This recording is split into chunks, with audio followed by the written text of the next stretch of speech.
Hello दोस्तों, स्वागत है आपका मेरे कार्टून चैनल पर। अगर आपको मजेदार कहानियां और फनी कार्टून्स पसंद हैं, तो प्लीज लाइक, शेयर और चैनल को सब्सक्राइब जरूर करें। घना सा जंगल, चारों ओर ऊंचे ऊंचे पेड़, जिनमें हवा चलने पर अजीब सा सन्नाटा गूंज उठता था। उन्हीं पेड़ों के बीच मिट्टी का एक छोटा सा घर था, जहां दो भाई बहन आरव और मीरा रहते थे।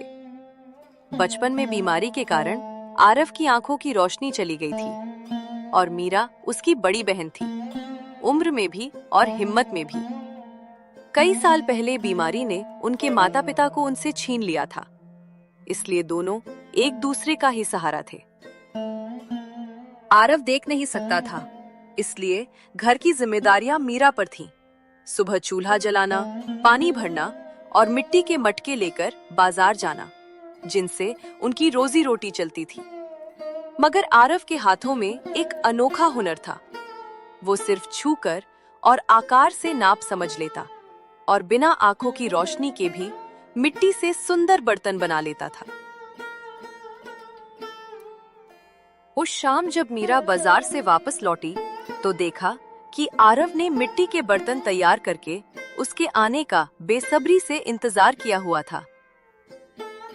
आज तो बहुत कम बर्तन बिके आरव, उतनी अच्छी कमाई नहीं हो पाई। दीदी, काश मेरी आंखें ठीक होती तो मैं खुद गांव-गांव जाकर बर्तन बेचता। कोई बात नहीं आरव, मैं धीरे धीरे पैसा इकट्ठा कर रही हूँ। बहुत जल्द तुम्हारा इलाज शहर में जरूर करवाऊंगी, ताकि तुम भी इस दुनिया को अपनी आँखों से देख सको। आप बहुत अच्छी हो दीदी। माँ पापा के जाने के बाद आपने ही मेरा इतना ध्यान रखा है। अब चलिए जल्दी से खाना बना दीजिए, मुझे बहुत भूख लग रही है। फिर मीरा खाना बनाने में लग गई। चूल्हे पर रखे मिट्टी के बर्तनों से धीरे धीरे धुआं उठने लगा था। आरव पास ही बैठा, दिन भर की बातें करते हुए अपनी बहन की आवाज सुनता रहा।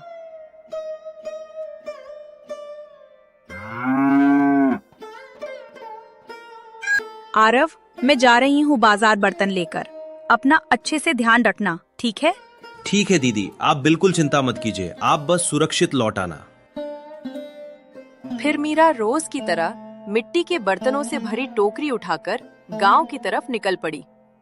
रास्ता सुनसान था, पक्षियों की चहचहाहट और कभी-कभी झाड़ियों से किसी जानवर के निकलने की आवाज। गांव पहुंचते ही चबूतरे पर गांव के कुछ बुजुर्ग बैठे दिखाई दिए। अरे मीरा, आज फिर इतनी सुबह सुबह इतनी जल्दी बर्तन बना कैसे लेती हो? और जंगल में डर नहीं लगता तुम्हें? काका, डर तो कभी कभी लगता है। आरव को अकेला छोड़ने का मन भी नहीं करता, लेकिन क्या करूं? आपको तो पता ही है ना, वो देख नहीं सकता। बहुत बहादुर हो बिटिया, बिल्कुल अपने पिता की तरह। भगवान करे मेरी सारी उम्र तुम्हारे नाम हो जाए। हाँ, उम्र ही कितनी बची है आपकी काका। कुछ कहा तुमने मनोहर? अरे काका, इनकी तो मजाक करने की आदत है। अच्छा, अब मैं चलती हूँ, वरना देर हो जाएगी। मटकों को बाजार में बेचना भी है। ये बोलकर मीरा टोकरी लिए बाजार की ओर चली गई। दोपहर तक जब उसने सारे बर्तन बेच लिए और घर लौटने लगी, तब तक आसमान पूरी तरह काला पड़ चुका था, जैसे तेज बारिश होने वाली हो। शाम होते होते हवा तेजी से बहने लगी और देखते ही देखते बारिश भी शुरू हो गई। दोनों भाई बहन अपने छोटे से घर के अंदर एक साथ बैठे थे। दीदी, बारिश बहुत जोर से गिर रही है, डर लग रहा है कहीं हमारा घर टूट ना जाए। हाँ आरव, बारिश तो बहुत हो रही है, लेकिन तुम बिल्कुल मत डरना। भगवान सब देख रहे हैं, और अगर घर की छत टूट भी गई तो मैं फिर से बना दूंगी। बारिश पूरी रात चलती रही। छत पर लगी सारी पुआल भीगकर भारी होने लगी थी। ऐसा लग रहा था मानो कभी भी नीचे गिर पड़ेगी, लेकिन भगवान उन दोनों के साथ थे।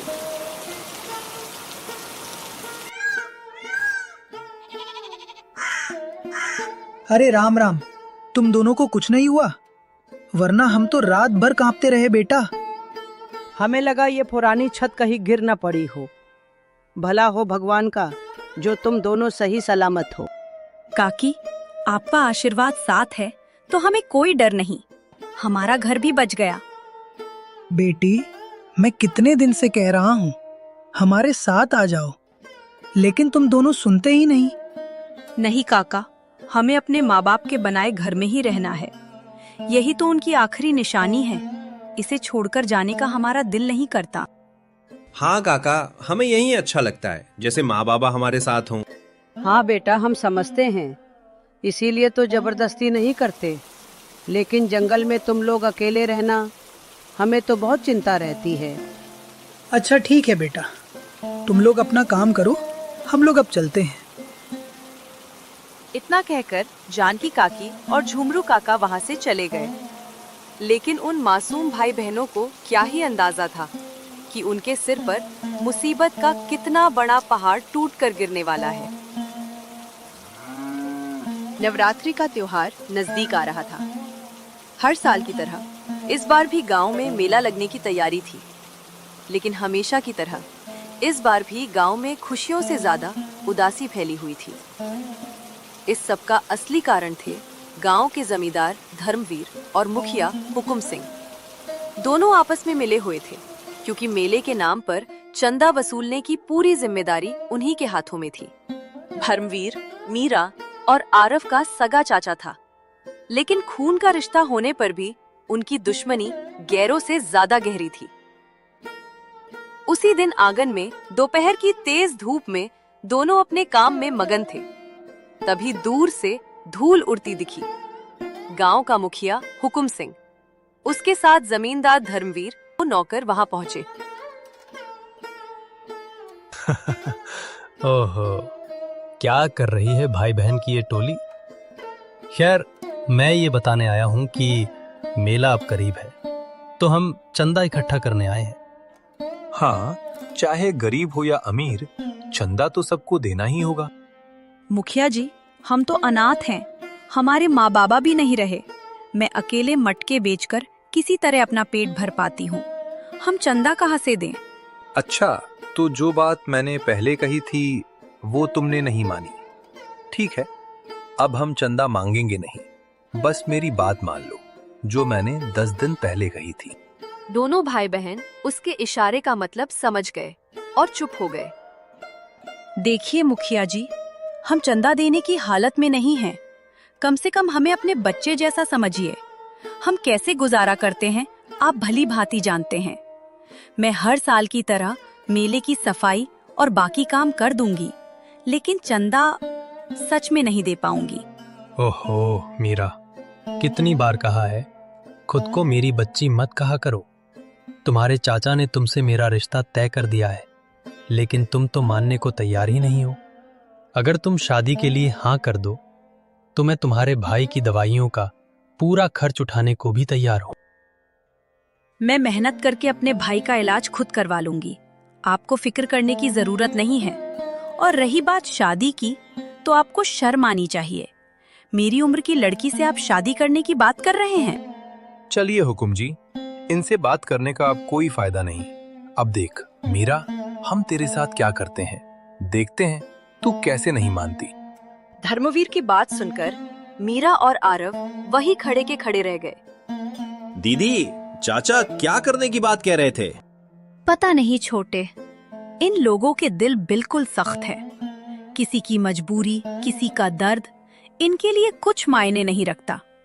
ये बस हालात का फायदा उठाना जानते हैं। शाम धीरे धीरे गहरी हो गई।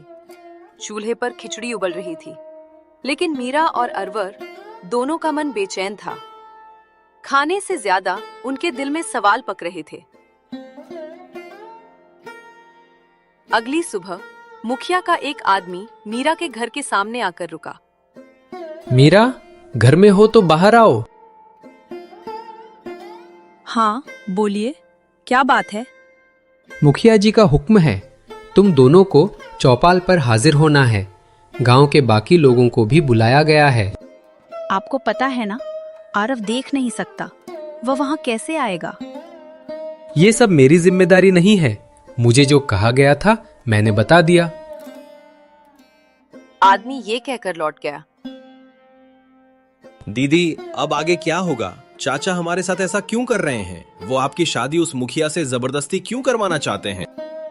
डर मत छोटे, मुझे भी पूरी सच्चाई नहीं पता, लेकिन इतना तय है कि ऐसे लोग अपने स्वार्थ के लिए किसी के भी भविष्य से खेल सकते हैं। चलो चौपाल चलते हैं, वहीं पता चलेगा कि आगे क्या होने वाला है। गांव वालों, ध्यान से सुनो। नवरात्रि का मेला पास आ रहा है और इसकी जिम्मेदारी हम सबकी है। इस बार हर घर को सहयोग करना ही होगा, किसी की मजबूरी नहीं सुनी जाएगी। जो लोग जिम्मेदारी से पीछे हटने की सोच रहे हैं, उनके नाम छुपे नहीं रहेंगे। पूरा गांव सब देखेगा और याद भी रखेगा। चौपाल पर खड़े लोगों के चेहरों से डर साफ झलक रहा था। कुछ ने बिना कुछ बोले आगे बढ़कर पैसे रख दिए। कई लोग बस सिर झुकाए खड़े रहे। तभी मुखिया की तेज नजर मीरा और अरव पर जा टिकी। अरे अरे, जरा इन दोनों को भी तो देखो। जंगल के किनारे रहने वाले यही भाई बहन है ना। रोज बर्तन बेचते हैं, लेकिन मेले के लिए सहयोग देने की बात आए तो हाथ खड़े कर देते हैं। दीदी, हमारे पास तो बस बर्तन बेचकर जो थोड़ा बहुत मिलता है उसी से घर चलता है। ये लोग चंदा मांग रहे हैं, हम कहां से देंगे? चुप रहो आरव, यहाँ हर कोई सुन रहा है। पहले हमें अपनी बात रखने दो। जब सच्चाई सबके सामने आएगी तभी लोगों को हमारी मजबूरी समझ आएगी। मीरा ने हिम्मत जुटाई, धीरे धीरे आगे बढ़ी और सबके सामने, मुखिया के सामने हाथ जोड़ दिए। मुखिया जी, हम बस दो अनाथ भाई बहन हैं, जो थोड़ा बहुत मिलता है उसी से किसी तरह गुजारा करते हैं। हर साल की तरह इस बार भी मेले में हम अपनी सेवा देंगे, सफाई करेंगे, जो काम होगा करेंगे, लेकिन चंदे के लिए हमारे पास देने को कुछ नहीं है। कृपा करके हमारी हालत समझिए। मीरा की बात सुनकर चौपाल में कुछ पल के लिए सन्नाटा छा गया, लेकिन अगले ही पल मुखिया का गुस्सा फूट पड़ा। क्या कहा तूने? पैसा नहीं दोगी? गांव का मेला कोई खेल तमाशा है क्या? अगर हर कोई तेरी तरह बहाने बनाने लगे तो मेला लगेगा ही नहीं। हाँ मीरा, तुम खुद को बहुत समझदार समझने लगी हो, लेकिन एक बात मत भूलना, इस गांव में हमारी चलती है। तुम्हारे घर की जमीन जंगल के बिल्कुल किनारे है। अगर हमने चाहा तो तुम्हारा रास्ता ही बंद करवा देंगे।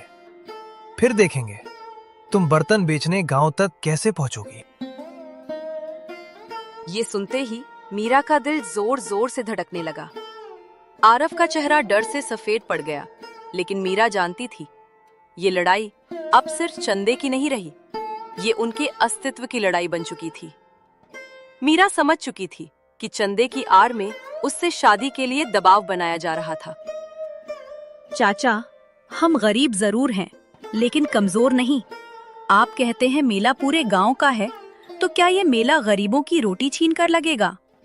गांव वाले सब जानते हैं कि चंदे का सारा पैसा मेले से ज्यादा कुछ लोगों की जेबों में चला जाता है। मीरा की बात सुनते ही जमींदार का चेहरा तमतमा उठा। सच उसकी बातों में साफ झलक रहा था, और वही बात उसे सबसे ज्यादा चुभ गई। अरे लड़की, ज्यादा जुबान मत चलाओ, थोड़ा संभल कर बोलना सीखो। जो आज गांव वालों के सामने हिम्मत दिखा रही हो, याद रखना कल यही लोग तुम्हारे साथ खड़े नहीं होंगे। जमींदार बाबू, बच्चे गलत नहीं कह रहे। इनकी हालत तो पूरा गांव जानता है। इनसे जबरदस्ती चंदा लेना ठीक नहीं, और अगर चंदा लिया भी जाए तो इतनी ज्यादा रकम क्यों? जितनी आप मांग रहे हैं उतने में तो किसी घर का 2 महीने का राशन आ जाए। हम माता रानी को चढ़ावा क्यों नहीं देंगे? जरूर देंगे, लेकिन सच्चाई ये भी है कि माता के नाम पर जमा होने वाला पैसा ज्यादातर गरीबों पर नहीं, कुछ लोगों के ऐश आराम में खर्च होता है। बस, बहुत बोल लिया तुमने। यहाँ बहस से कुछ नहीं होगा। गांव में वही होता है जो जमींदार तय करते हैं। मुखिया की सख्त आवाज के बाद चौपाल पर कुछ पल की खामोशी छा गई, लेकिन अब डर पूरी तरह टूट चुका था। मीरा और आरव मेहनती बच्चे हैं, दिन रात काम करते हैं। अगर इन्हीं जैसे गरीबों से जबरदस्ती चंदा लिया गया तो फिर हम भी अपना चा नहीं देंगे। अब चौपाल का माहौल बदल चुका था। जहाँ थोड़ी देर पहले सन्नाटा और डर था, वहाँ अब सवाल और विरोध की आवाजें थीं। जमींदार और मुखिया एक दूसरे की तरफ देखने लगे। उन्हें समझ आ गया था कि अगर अब और दबाव बनाया गया तो पूरा गांव खुलकर उनके खिलाफ खड़ा हो जाएगा। ठीक है, इस बार इन भाई बहन से हम कुछ नहीं लेंगे, लेकिन याद रखना मीरा, जिसने जमींदार की बात टाली है उसका अंजाम कभी अच्छा नहीं हुआ। जाते जाते मुखिया ने मीरा और आरव पर एक तिरछी ठंडी नजर डाली।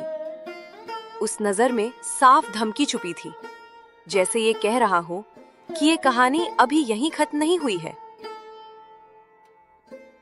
पर लोगों का साथ मिल जाने के बाद भी उस रात दोनों को नींद नहीं आई। जंगल की हवा सरसराती रही और उनके मन में डर की लहरें चलती रहीं। अगली सुबह दोनों भाई बहन चिंता से भरे मन के साथ एक दूसरे के पास बैठे थे। दीदी, कल रात मुझे बिल्कुल नींद नहीं आई। बार बार यही डर लगता रहा कि कहीं चाचा हमारे साथ कुछ गलत ना कर दें। तुम ठीक सोच रहे हो आरव, वो लोग इतनी आसानी से चुप बैठने वाले नहीं हैं।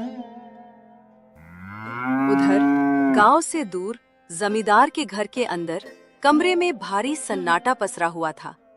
जमींदार कुर्सी पर बैठा था, सामने मुखिया और उसका एक भरोसेमंद नौकर। कब से उस जंगल वाली जमीन पर नजर है मेरी, लेकिन मेरे पिता ने हमेशा मुझे नजरअंदाज किया। मैंने कितनी बार कहा कि वो जमीन मुझे दे दो, यहां तक कि खरीदने की बात भी की थी, लेकिन उन्होंने मुझे सबके सामने बेइज्जत करके भगा दिया था। मैं तो कब से यही चाहता हूं। हमारे काम के लिए वो जगह बिल्कुल सही है, लेकिन एक बात याद रखना, मेरा जो वादा है उसे भूलना मत। तभी मैं इस पूरे खेल में तुम्हारा पूरा साथ दूंगा। आप निश्चिंत रहिए, मीरा की शादी का फैसला कानूनी रूप से उसके पिता के बाद मेरे हाथ में ही आता है। अब मेला हमारे लिए एक सही मौका बन गया है। सब कुछ अपने आप हमारे हक में मोड़ा जा सकता है।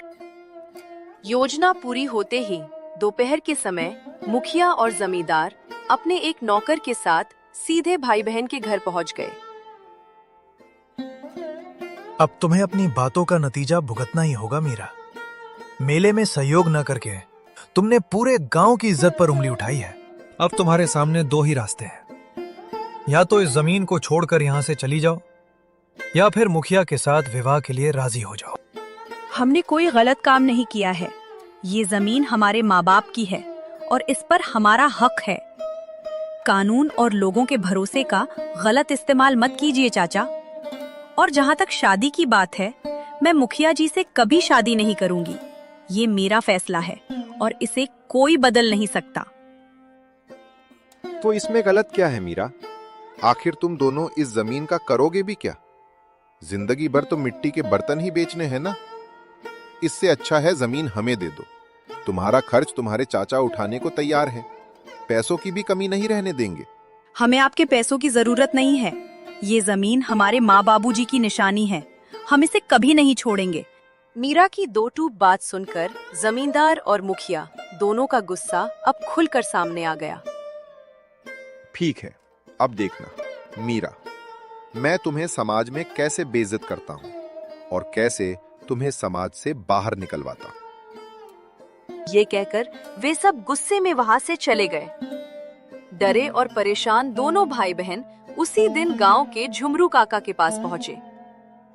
क्या हुआ बच्चों? तुम दोनों बहुत चिंतित लग रहे हो। काका, चाचा जमींदार और मुखिया हमारी जमीन पर नजर लगाए बैठे हैं। आज वे हमें धमका कर गए हैं, इसीलिए हम बहुत डरे हुए हैं। डर दिखाकर दूसरों की जमीन दबा लेना इन लोगों के लिए कोई नई बात नहीं है, लेकिन तुम लोग घबराओ मत। मैं अच्छी तरह जानता हूँ ये दोनों उस घर को कभी छोड़कर नहीं आएंगे। वहां उनकी पूरी यादें बसी हैं। खून में ही हिम्मत है, बिल्कुल अपने पिता की तरह। बच्चों, अब चिंता तुम्हें करने की जरूरत नहीं। मैं खुद ठाकुर हरि प्रताप से मिलूंगा और सारी सच्चाई उनके सामने रखूंगा। उनका असर कई गांवों तक फैला हुआ है। यहाँ तक कि मुखिया कौन बनेगा ये भी उनकी मर्जी से तय होता है। कुछ ही देर बाद झुमरू काका ठाकुर हरि प्रताप के दरवाजे पर पहुंचे। ठाकुर साहब स्वभाव से सख्त थे, लेकिन फैसलों में हमेशा निष्पक्ष। झुमरू काका ने मेले के चंदे से लेकर धमकियों और जमीन पर नजर तक हर बात विस्तार से उनके सामने रख दी। ठाकुर साहब, वे दोनों बच्चे बहुत छोटी उम्र में अनाथ हो गए। उनके माता पिता ने सालों की मेहनत से जंगल किनारे की उस जमीन को संवारा था। अब जमींदार और मुखिया उसी जमीन पर बुरी नजर लगाए बैठे हैं। गांव में पहले से चर्चा है कि वे गलत रास्तों से पैसा कमाते हैं और उसी मकसद से उन्हें ये जमीन चाहिए। जमींदार सगा चाचा होते हुए भी मीरा की शादी मुखिया से तय करवाकर जमीन अपने कब्जे में लेना चाहता है। मुझे भी ऐसी बातें पहले सुनने को मिली थी, लेकिन अब सब साफ हो गया है।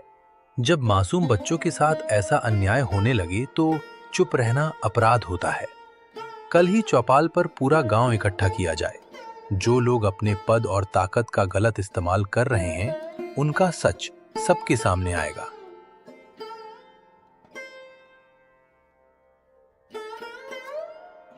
अगली सुबह चौपाल पर असामान्य भीड़ थी। गांव के बुजुर्ग, महिलाएं और नौजवान, जमींदार और मुखिया को भी बुला लिया गया था। मुखिया, अब तक तुमने अपने पद और ताकत का सहारा लेकर गांव में डर का माहौल बनाया, लेकिन आज सब कुछ यहीं सबके सामने साफ होगा।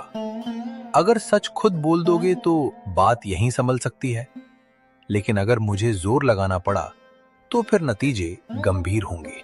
ठाकुर की बात सुनते ही जमींदार और मुखिया के चेहरे उतर गए। उन्हें यकीन नहीं हो रहा था कि जिन बच्चों को वे कमजोर समझते थे, उनकी आवाज इतनी दूर तक पहुंच जाएगी। ठाकुर साहब, हमसे बहुत बड़ी भूल हो गई। हम आपसे क्षमा चाहते हैं।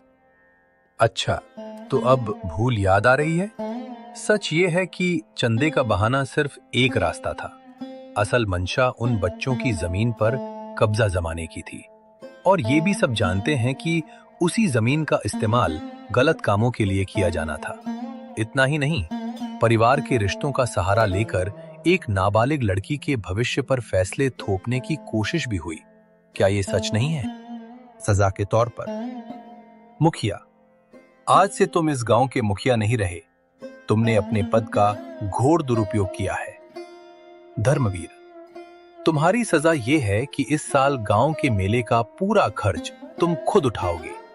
इसके साथ ही आरव के इलाज की पूरी जिम्मेदारी भी तुम्हारी होगी। उसकी आंखों का इलाज शहर के अच्छे अस्पताल में कराया जाएगा। ठाकुर साहब, मुझसे बड़ी भूल हो गई। मैं वादा करता हूं अब कभी ऐसा नहीं होगा। कृपया मुझे मुखिया के पद से मत हटाइए।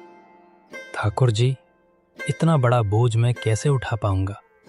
इलाज में भी बहुत खर्च आएगा। ऐसा हुआ तो मेरी हालत बहुत खराब हो जाएगी। हमसे गलती हो गई। कृपा करके हमें एक मौका और दे दीजिए। अब बहुत हो चुका। तुम लोगों को पर्याप्त मौके दिए जा चुके हैं। मैं तुम्हारी हरकतें काफी समय से देख रहा था, लेकिन आज के बाद किसी भी गलत काम को अनदेखा नहीं किया जाएगा। ठाकुर के फैसले के बाद चौपाल में सन्नाटा छा गया। डर की जगह अब सुकून था।